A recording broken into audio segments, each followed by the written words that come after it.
संथाली संगीत कोई खिलवाड़ नहीं है। संथाली संगीत को हल्के में नहीं लिया जा सकता। संथाली संगीत अपने आप में एक पारंपरिक चला आ रहा एक ऐसा संगीत का एक ऐसा दृष्टिकोण है जिसे आप बहुत ही बारीकी से समझ सकते हैं। क्या आप संथाली संगीत के हर एक कोने को समझते हैं? मैं बात कर रहा हूँ आज संथाली संगीत के कुछ वाद्य यंत्रों का। जी हाँ दोस्तों, वाद्य यंत्रों को आप इस वाद्य यंत्रों के बारे में मैं जो बताने वाला हूँ आप बहुत ध्यान से देखिएगा। क्या आपको इन यंत्रों के बारे में कुछ ऐसी बातें पता है जो मैं आज आपको बताने वाला हूँ, या आप इन यंत्रों के बारे में क्या जानते हैं? इन यंत्रों से जुड़े हुए कुछ गुप्त रहस्य आज के इस वीडियो में मैं आपको बताऊंगा। तो सनम को की जोहार, इंदो मिथुन कुमार मिथुन सर यूट्यूब चैनल में सनम को सगुंदरम मेरा। मैं बात कर रहा हूँ संथाली संगीत से जुड़े हुए वाद्य यंत्रों का। ऐसे वाद्य यंत्र, ऐसे इंस्ट्रूमेंट जिसका प्रयोग किसी भी संगीत को पूरा करने में उपयोग किया जाता है। संथाल परगना, संथाल समाज, संथाल जनजाति इन वाद्य यंत्रों का प्रयोग प्राचीन समय से करते आ रहे हैं। पूजा, त्योहार और कई ऐसे धर्म से जुड़े हुए कार्यों में इन यंत्रों के बिना वो काम हो ही नहीं सकता। असंभव है कि अगर इस वाद्य यंत्रों का प्रयोग ना किया जाए तो वो पूजा या फिर वो शुभ जो काम हम लोग करते हैं, कोई भी वैवाहिक कार्यक्रम हो या मृत कार्यक्रम हो या फिर कोई पर्व त्योहार हो, इन यंत्रों के बिना वो अधूरा है। आखिर कैसे? मैं आपको इन यंत्रों के बारे में बताऊंगा। सबसे पहले मैं आपको बताना चाहूंगा संथाल जनजातियों का जो वाद्य यंत्र है उनमें सबसे खास, सबसे पारंपरिक और सबसे खास होते हैं तुमदक, तुमक। मैं आपको सभी यंत्रों के बारे में बताऊंगा, लेकिन शुरुआत में करता हूं तुमदक तुमक, जिसमें सबसे खास होता है तुमदक तुमक। जी हाँ दोस्तों, मैं आपको बताना चाहूंगा कि तुमदक जो होता है वो एक प्रकार का ढोल होता है। ये पारंपरिक, इसकी संरचना मिट्टी से बनी होती है। इनकी जो ढांचा होती है वो मिट्टी से बनी होती है। दोनों तरफ चमड़े का पट्टा लगाया जाता है ताकि जो बजाने वाला वादक है उसके गले में वो लटकाया जा सके, और दोनों तरफ चमड़े की पट्टी होती है जिसको दोनों तरफ से कसा जाता है टाइट, और इसको हाथों से ही बजाया जाता है। तुमदक समझ रहे हैं आप दोस्तों? और ये पारंपरिक दृष्टिकोण से बहुत ही महत्वपूर्ण वाद्य यंत्रों में से एक है तुमदक, जिसको हाथ से ही बजाया। दूसरा है तुमक।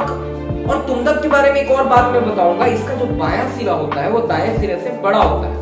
यानी इसका जो बायां वाला सिरा है, बायां लेफ्ट साइड वाला, वो बड़ा होता है दाएं वाला सिरा की तुलना में हमेशा। आप इसको गौर से जब देखेंगे तो आप ये चीज ऑब्जर्व कर पाएंगे। दूसरा जो तुमक होता है वो एक सिरे वाला, एक ड्रम के जैसा होता है, एक सिरे वाला, सिंपल सा। और ये सबसे खास वाद्य यंत्रों में से एक है जिसका उपयोग बहुत ही विशिष्ट रूप से किया जाता है। प्राचीन मान्यता है कि इस वाद्य यंत्र तुमक से आत्माओं को आवाहन भी किया जाता है।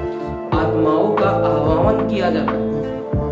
आत्माएं, भगवान या फिर जिसको देवता कहते हैं, संथाल जनजाति देवताओं का आह्वान होता है। इसमें बहुत ही शक्तिशाली होती है और बहुत ज्यादा धार्मिक संबंध से ये जुड़ा हुआ ये यंत्र है तुमक।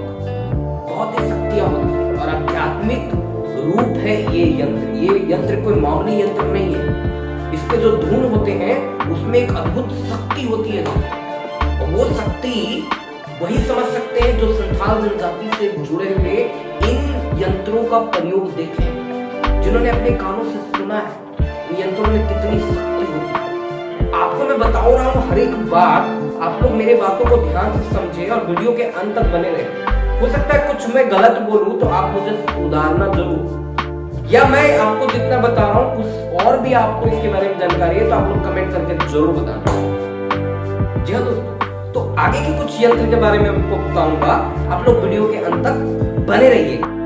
संथाल जनजातियों द्वारा संगीत में शामिल किए जाने वाले वाद्य यंत्रों में मुख्य रूप से सरपा, बुआन, बांसुरी। जी हाँ, इसके अलावा जो प्रयोग होता है तुमदक तमक, आपको बताया मैंने, सरपा हो गया, बुआन, बांसुरी हो गया, सरेगा, बमन, तुमदक तमक, और एक वाद्य यंत्र होता है लरेडा कहा जाता है। ये मुख्य रूप से कुछ वाद्य यंत्र है जो उनके द्वारा प्रयोग किया जाता है पारंपरिक रूप से। बुआन बांसुरी जो होती है इसकी भी एक अनोखा विशेषता है दोस्तों। इस बांसुरी में कुल मिलाकर के 7 छेद होते हैं, जिससे वादक इसको अपने स्वर को, धुन को कंट्रोल कर सकते हैं, नियंत्रित कर सकते हैं कुल मिलाकर। और इस बांसुरी की भी एक विशेषता है और ये पारंपरिक रूप से, मुख्य रूप से बुआन बांसुरी जो होती है ये भी एक अद्भुत यंत्रों में से एक है। इसके भी अद्भुत धुन होते हैं। जी हाँ, सारेंगा जो होता है वो भी एक अलग ही यंत्र होती है जो प्राचीन समय के ईसाई संस्थान जो थे, मतलब उस वक्त से उपयोग में लाया जाता है। लरिडा एक वादक यंत्र है और मैं आपको बता देना चाहता हूं कि इन जो वाद्य यंत्रों का प्रयोग किया जाता है ये विशेष रूप से त्योहारों में प्रयोग किए जाने वाले वादक यंत्र हैं, जिसमें आप ज्यादातर तुंदक और तमक को जरूर देखें। बांसुरी को भी आपने देखा होगा। और ये हमारे जो संथाल जनजाति के परिवार होते हैं, कोई विवाह का महोत्सव होता है या कोई भी फेस्टिवल होता है लाइक सोहरे पर, तो उसमें आप देखेंगे इन यंत्रों के बिना वो कोई भी पर्व त्योहार हो ही नहीं सकता, नामुमकिन है।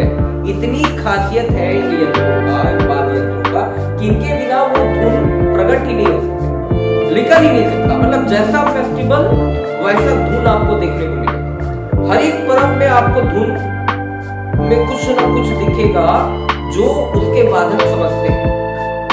धुन में भी एक अपनी सच्चाई होती है, कहानी होती है जो उस यंत्र में छिपा होता है। दोस्तों, संथाल वाद्य यंत्रों की जो विशेषता है वो अपने आप में एक विशिष्ट स्थान रखता है। इनके धुन विशिष्ट होते हैं जो पर्व त्योहार, हर एक होने वाली जो रीति रिवाज होता है उससे संबंधित होती है। वाद्य यंत्रों का धुन बहुत गहरा रिश्ता है और ये देवताओं से संबंधित है। ये धुन